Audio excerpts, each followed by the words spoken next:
Good day everyone! Ako nga po pala si Princess Gwen Marquez mula sa Baitang Sampu, Sigara. At ngayon ibabahagi ko sa inyo ay kalimang yugto o huling pananaw na nagsasabi na ang globalisasyon ay nagsimula sa kalagitnaan ng ika-20 siglo. Tatalakay ko ngayon ang tatlo sa mga pagbabagong naganap sa panahong ito na sinasabing may tuwirang kaugnayan sa pag-usbong ng globalisasyon. Una, pag-usbong ng Estados Unidos bilang global power matapos ang ikalawang digmaang pandaigdig. So, Estados Unidos ay umusbong bilang isa sa pangunahing global power dahil sa malakas na ekonomiya. Ang Estados Unidos ay lumalabas sa digmaan na may malakas na ekonomiya at industriya. Kapangyarihang militar. Ang bansa ay may malakas na puwersang militar at nagkaroon ng impluwensya sa mga pandaigdigang usapan. Pagbuo ng institusyong pandaigdig. Ang Estados Unidos ay may malaking papel sa pagbuo ng mga institusyong tulad ng United Nations at World Bank.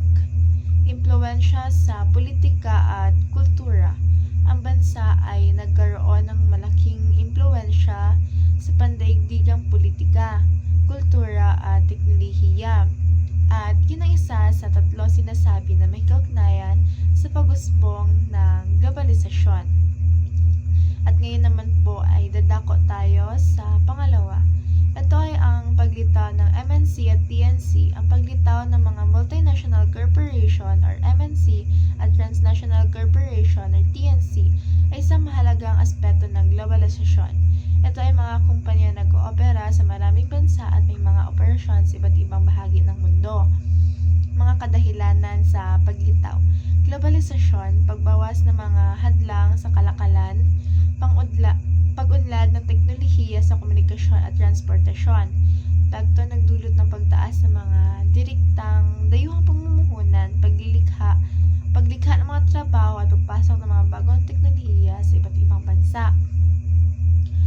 Mga halimbawa ng TNC or Transnational Corporation. Ang mga TNC ay halos kapareho ng MNC sa diwa na nag-oopera sila sa maraming bansa. Ito, isa mga kilalang TNC ay Samsung, nagmamanufaktura ng mga electronics at may mga operasyon sa iba't ibang bansa.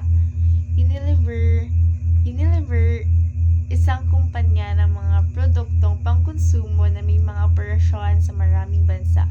Procter & Gamble, P&G, nagbebenta ng mga produktong pangkonsumo sa buong mundo. Ito yung mga ginagamit natin araw-araw ha.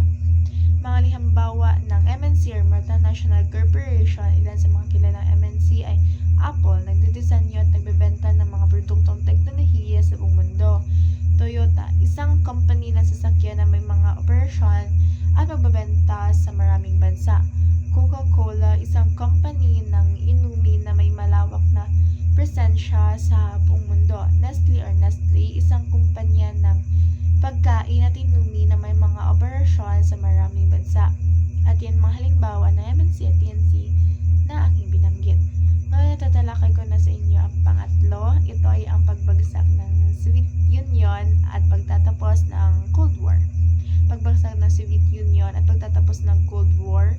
Ang pagbagsak ng Soviet Union noong 1991 ay nagtapos sa Cold War sa panahon ng tensyon sa pagitan ng Estados Unidos at Soviet Union pagkatapos ng ikalawang digmaang pandaigdig. Mga dahilan sa pagbagsak ng Soviet Union.